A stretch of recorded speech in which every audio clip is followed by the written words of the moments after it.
Welcome to another edition of Breaking New Ground. I'm Eric Mieni, and this is a show that tells you how the Department of Human Settlements is restoring our people's dignity by building them quality homes. Nestled deep in the mountains of KwaZulu-Natal is a small village called Shiendlela. Now, by coming here, we will learn about the Rural Housing Loan Fund and how it helps small communities build homes. The Shiendlela Building Society is one entity that is using its connection with the Rural Housing Loan Fund to make this happen. Let's see how they do it. Igama lami nguMayinandaba.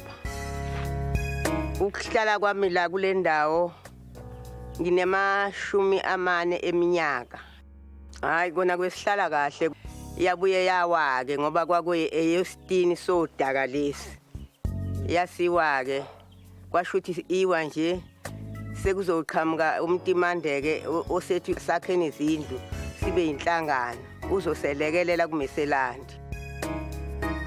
Lendlu eyokudala yakhiwa uChonco ino 5 room waso uwa u2 room kwasala u3 room besihlala abantu abami abawu4 bese kuba imina nomkhulu besingenankinga besihleli impela akuzange kube kubikho lutho okwaba kuba ukuthi iweke sisahlala phakathi idining room nekamelo yashintsha phela ngoba uthi sase singasakhululekile ngokuthi isiwile manje asisathola ukuthi sikhululeke kahle. Umtimando owathi asizama ukuthi sihlangane sibe inhlangano senze istokfeli sokuthi azosilekelela ezindlini esizozakha. My 4 room keep 200 maku 3 room 150 maku 2 room ya 100 maku 1 room 50. Ngisanda uqala ukuhlala kulena ngisahlale erumini eyodwa. Sizwa sihleli kahle kona ngoba akho nkinga. Hayi kunomehluko kuphela kulena esengiyakha manje. Isangijabulisa. Angaboni lutho.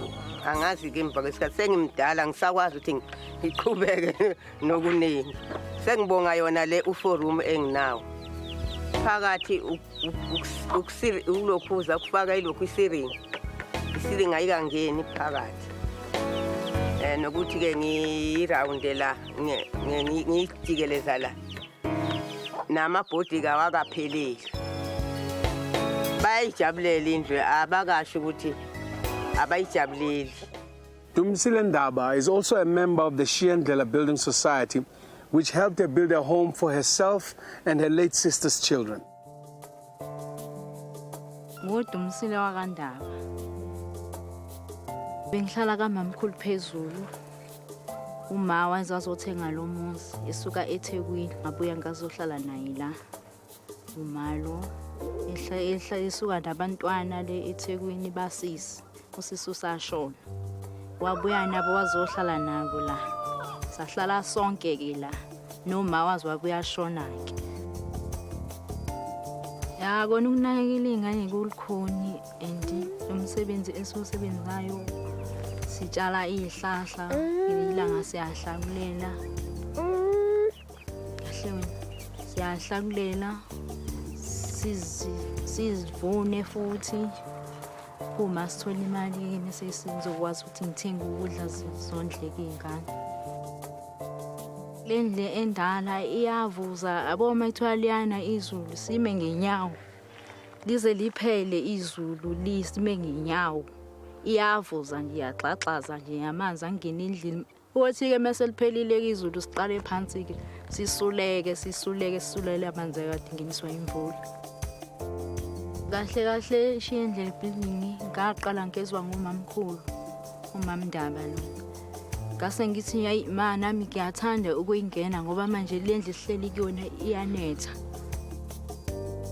Applyele i2 room besikhokha 100 rand kodwa ke ngokuhamba kwesikhathi kwabuye kwathiwa asithi uku-add sa add 40 rand kwa100 rand kwa 140.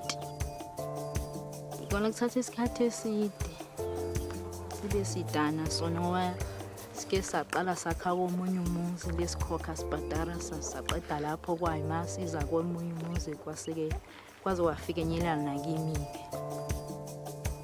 Izoshintsha impilo yethu kakhulu ngoba ngeke sama malini izulu sime ngenyawo, sizolala nje sikhululeke linde nje ligcinela lithanda khona izulu.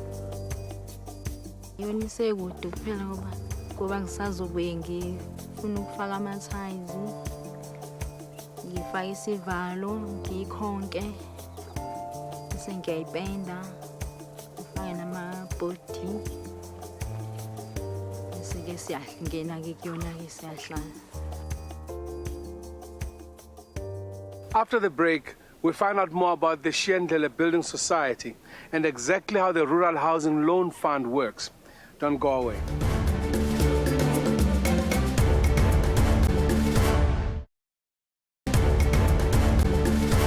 Mrs. Lindiwe Mkunu is the chairperson of the Shiendlele Building Society.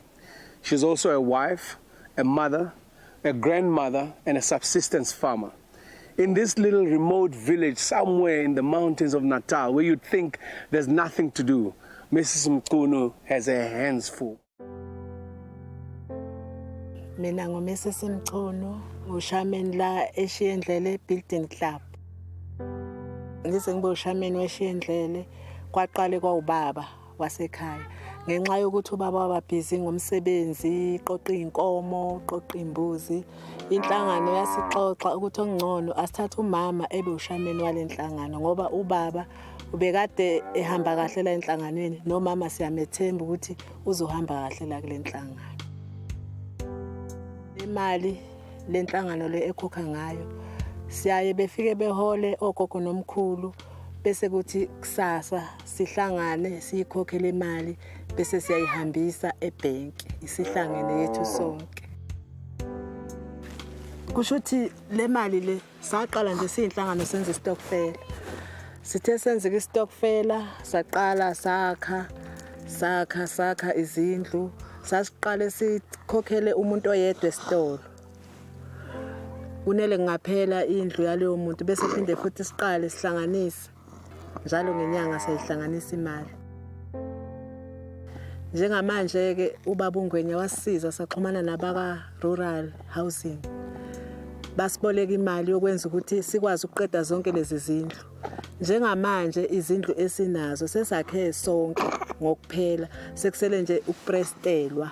Ezinye azikakapheli kahle. Kodwa nje udongo lonke sezaphela.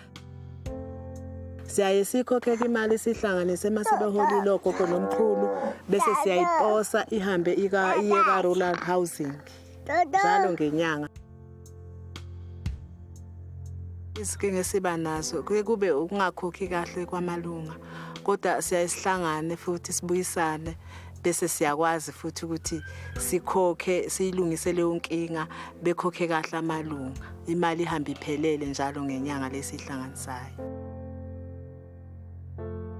Siyayisilime, silima umbila, sinamasimu, siyatshala, sitshale nobhontshisi, sitshale namazambane.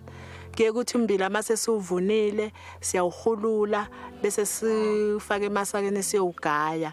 Ubhontshisi nawo siyawubhula, siwukhethe bese siyawudayisa, omunye siyawupheka, sidle isishebo. Omunye nje kodwa iningi lawo siyawudayisa. Mina-ke ngumama futhi lo obuye sebenzela emgwaqweni, siklina amaphayiphi, sivale nekhisi emgwaqweni, umama. Ukusebenza ngabantu kunzima, abantu abahlukene. Abantu abahlukene banemqondo eminingi.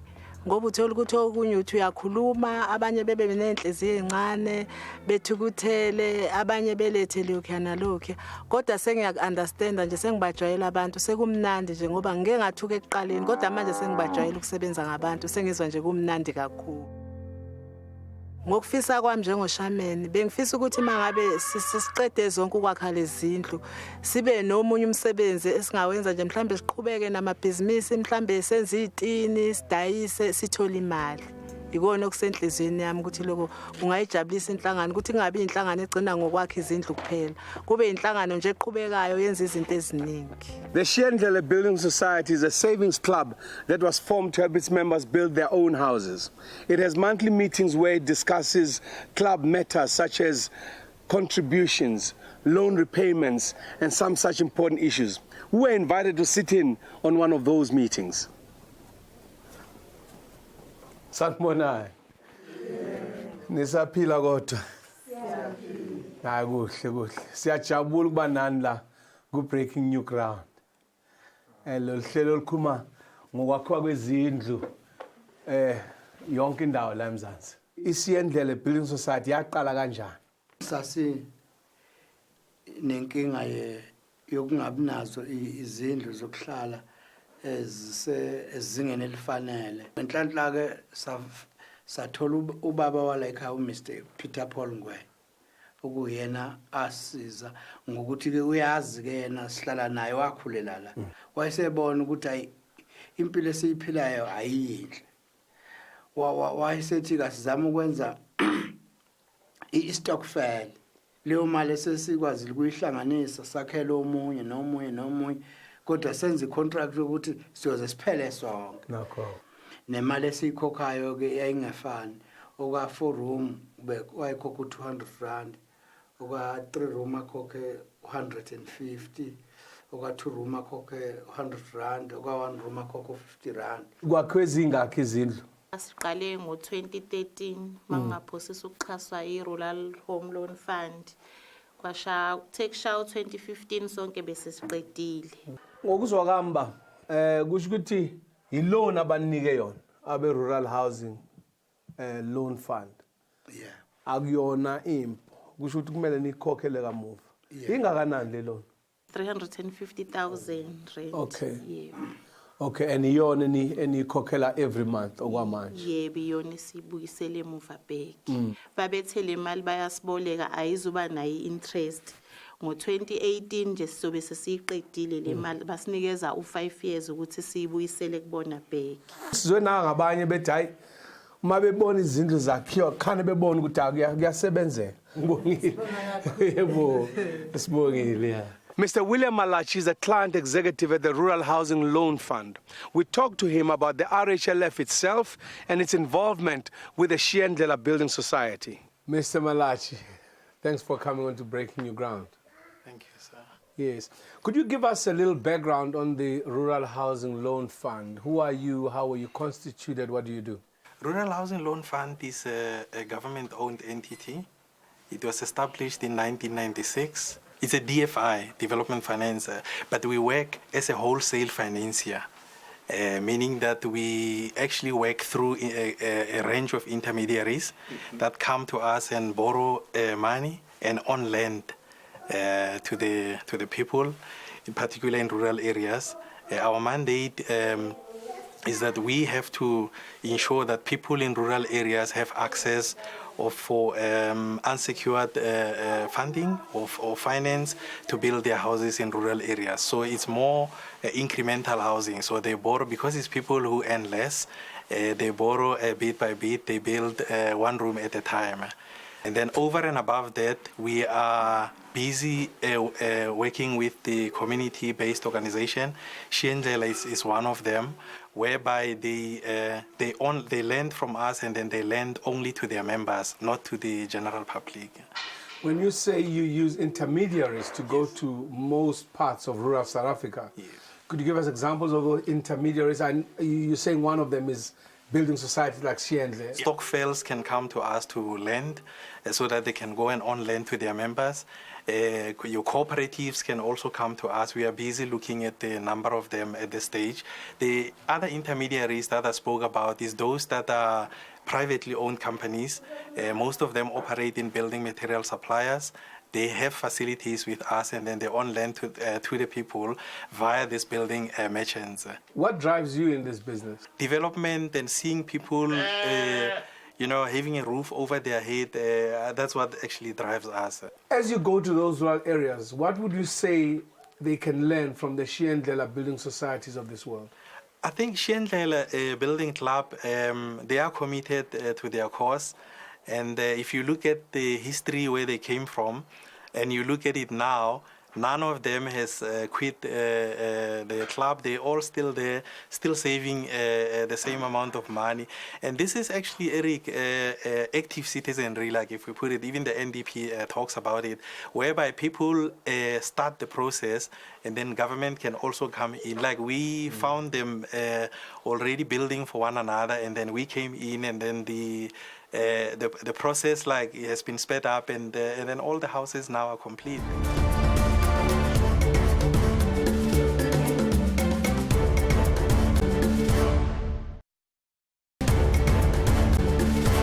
The Shiendlela Building Society buys all its material at Maxon's Hardware here in Escort. Let's talk to Pegani Bilal Ngubane to hear how the two institutions interact. Sawubona mntaka Ngubane. Sawubona baba. Yeah. Bengicela nje ungichazela ukuthi wena usebenza njani la ekhaya eMaxon's Hardware. The salesman, dayisela abantu kwenzela ama quotation. Besikhuluma neShiendlela Building Society, uyayazi? Yebo ngiyayazi. Nisebenza njani naye? Masiqale lapho ngeke ngitsheli ngayo. Shiendlela Club esenta abamhlophe kwaNdaba indawo, White Mountains. Umnikazi wayo ubaba Paul Ngwenya. Ubaba lona osiza abantu abahlupheka kakhulu. Yonke le material uyithenga la eMaxon's Hardware. Le emakhaya abana gesi, banamgwaqo, abanamanzi.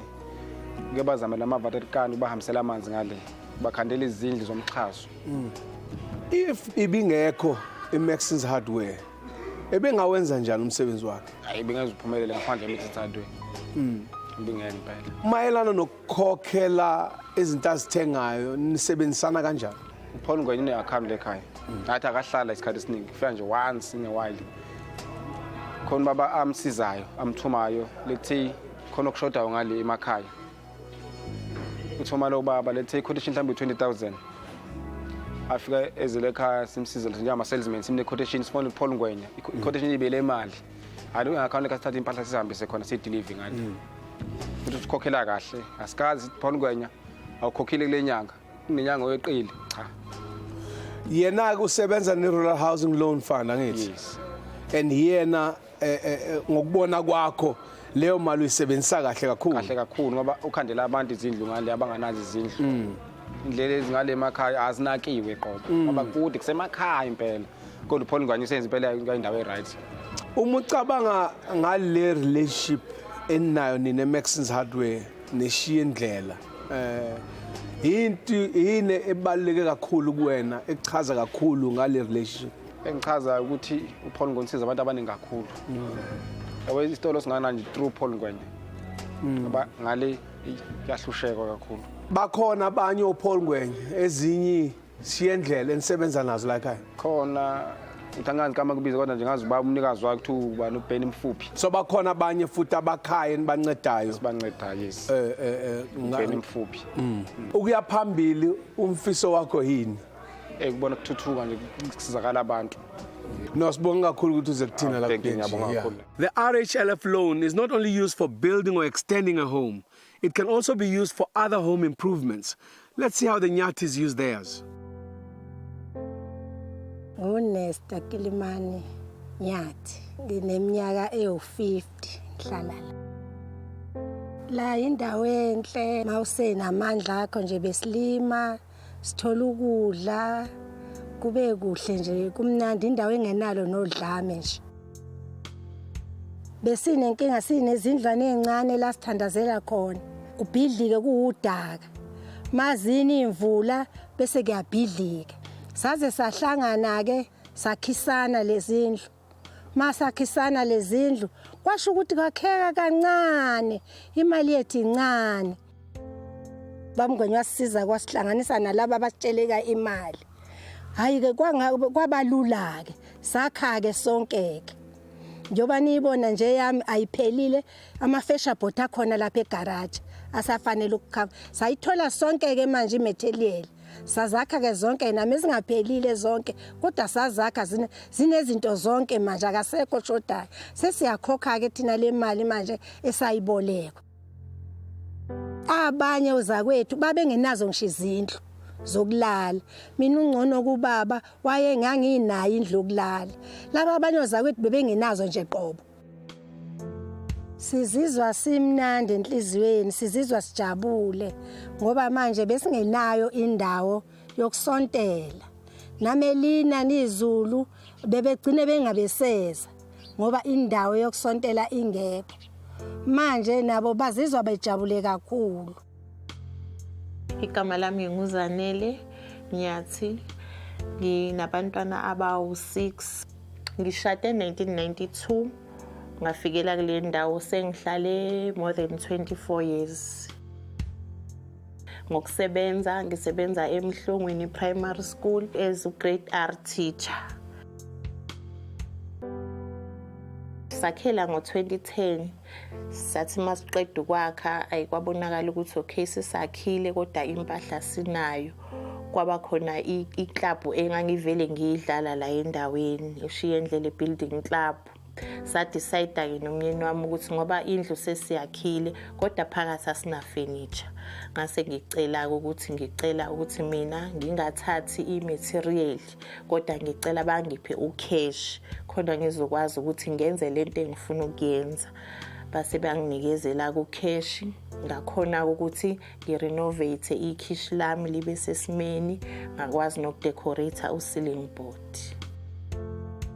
Ekishini beku-empty kungekho nje even ikhabethe bekunetafula only. Hayi ngadecide ukuthi angithathe imali ngihambe ngehardware ngithenga amakhabhodi ngibuye ngiwafake ama-built-in wangifakela ke angangaba nayo inkinga. Nje ngiyayithanda into enhle kakhulu. Ngiyayithanda into enhle futhi akakafiki la ngifisa kufike khona. Ngiyathanda nje kube kuhle. Kunalokho kuyikona ngisazama nje kwamanje kusekuncane kakhulu lokho engikwenzile. As i-society kwaba isivumelwano nje ukuthi wonke umuntu uzothola. Nakimi akubanga nayo inkinga ukuthi sengithatha ucash. Kwaba lula ukuthola senza ivumelwano ukuthi ngibhadara kanjani. Then namanje ngiyabhadara ayikho inkinga. Ngijabula kakhulu nje mangibona ukuthi engikufisa ukuyenzeka. Kungijabulisa kakhulu ukubona ikhishi lami lilento eliyilona nokubona i-sitting room yami ilento eyiyona. Ngiyaziqhenya nje kakhulu. Now, there's a little community somewhere far away from anywhere you can imagine that never asked for a handout and got itself a hand up. It is this very kind of self-development that every community in our country should try and emulate. Once again, thank you so much for joining us here on Breaking New Ground. Until next time, goodbye.